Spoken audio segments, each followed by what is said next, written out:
Assalamualaikum. Hai Moms, kue kering yang satu ini tidak boleh ketinggalan, harus selalu disajikan ketika hari raya tiba.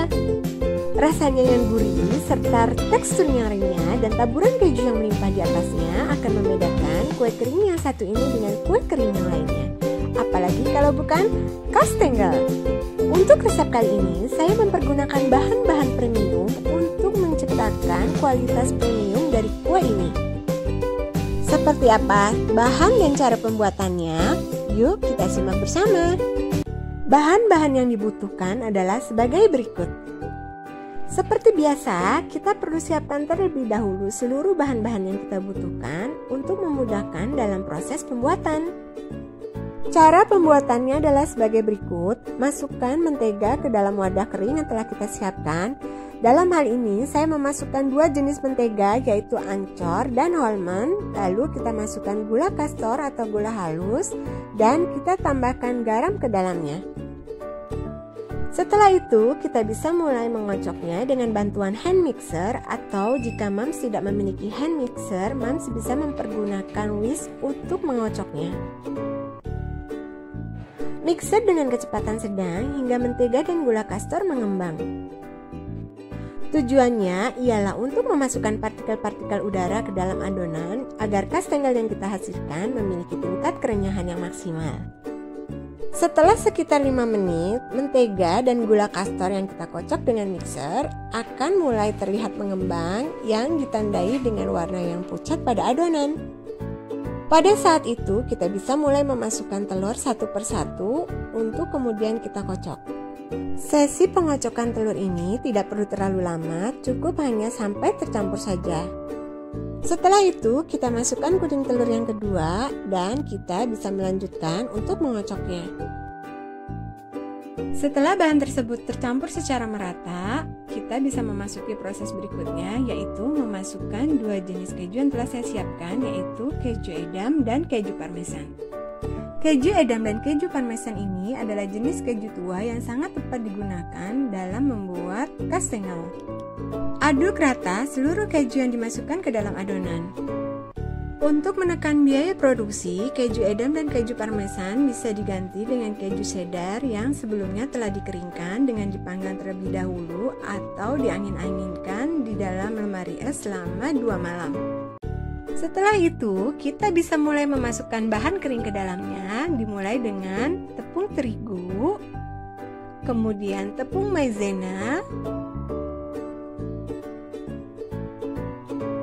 susu bubuk, dan bahan kering terakhir yang kita masukkan ialah baking powder. Ayak seluruh bahan kering tujuannya untuk mencegah bahan kering bergumpal ketika dimasukkan ke dalam adonan. Aduk tanpa tekanan agar partikel-partikel udara yang telah terkumpul dalam proses pengocokan tadi tidak menguap kembali. Dan proses pengadukan ini sebisa mungkin dilakukan tidak terlalu lama agar gluten tidak terbentuk yang bisa menyebabkan kue menjadi keras setelah matang. Setelah seluruh bahan kering tercampur dengan bahan-bahan lainnya dalam adonan, kita bisa mulai memasuki proses pencetakan. Sebelumnya, kita bisa aduk kembali adonan dengan mempergunakan tangan dengan gerakan seperti ini. Lalu setelah itu kita letakkan di atas plastik yang sudah kita siapkan. Tuangkan seluruh adonan ke atas plastik atau alas lain yang tidak lengket.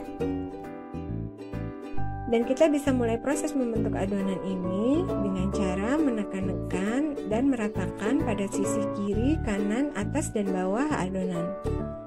Setelah memadatkan seluruh bagian adonan, kita bisa mulai memipikannya dengan bantuan rolling pin.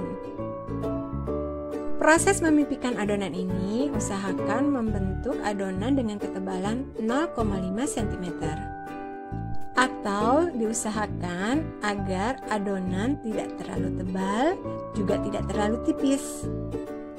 Dalam proses ini, selain mempergunakan rolling pin, saya juga mempergunakan scraper untuk membantu merapikan sisi kiri, sisi kanan, bagian atas, dan bawah. Pipikan kembali dengan rolling pin, dan kita bisa mengulangi proses tersebut selama beberapa kali untuk menghasilkan bentuk yang ideal. Selain meratakan bagian sisi-sisinya, kita juga bisa mempergunakan scraper untuk meratakan bagian atasnya. Hal ini untuk memperoleh ketebalan yang sama yang akan mempengaruhi proses kematangan secara merata. Berikutnya ialah tahap memberi olesan pada adonan. Bahan olesan yang saya pergunakan dibuat dari 1 butir kuning telur dan 1 sendok teh susu cair, juga 2 tetes pewarna warna kuning telur. Aduk rata semua bahan, lalu kita bisa mulai mengoles pada sisi atas adonan. Untuk tampilan yang makin cantik, pastikan bahwa olesan ini kita lakukan ke seluruh bagian sisi atas dari adonan.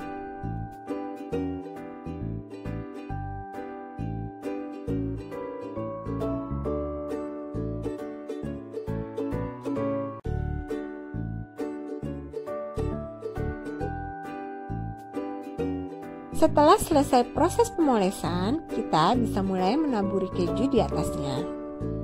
Dalam hal ini, untuk toppingnya saya mempergunakan keju parmesan.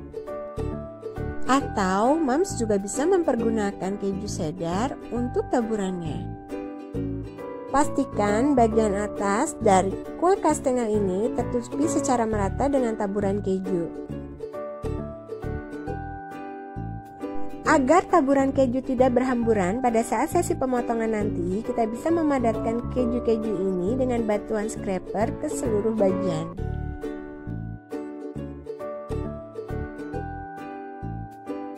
Setelah itu, kita bisa mulai memotong tiap bagian kue ini dengan bantuan pisau.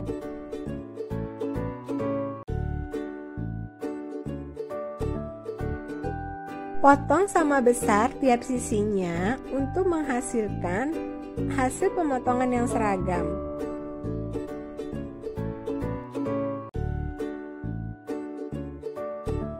Selesai pada bagian vertikal, kita lanjutkan dengan memotong secara horizontal dan membagi tiap bagian ini sama besar.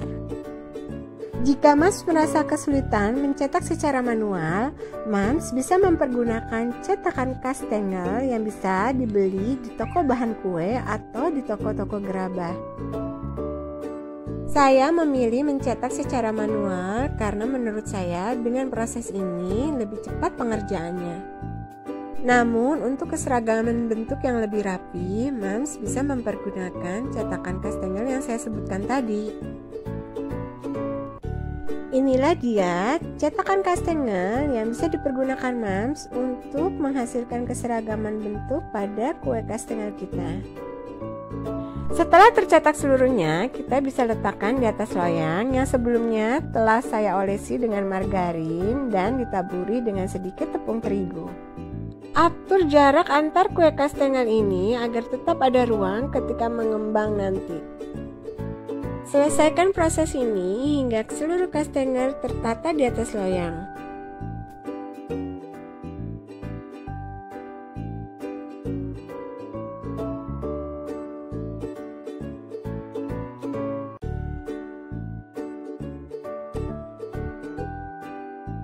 Dan inilah dia kastengel-kastengel yang telah tertata rapi di atas loyang dan siap untuk dipanggang.